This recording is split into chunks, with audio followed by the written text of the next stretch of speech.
I'm in a 2010 GMC Acadia, and today I'm going to show you how to change between the US or metric measurements, so say Fahrenheit to Celsius and miles to kilometers for all your display settings. So we're going to be using this button as well as the checks. So we'll just toggle with this button through these menu options till we see right here, and then I'm going to push the check button, this check button here.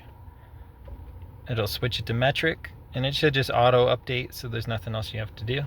So if I get out of this menu, we should see that everything's in kilometers now. And then obviously I'm in the United States, so I'm going to switch it back.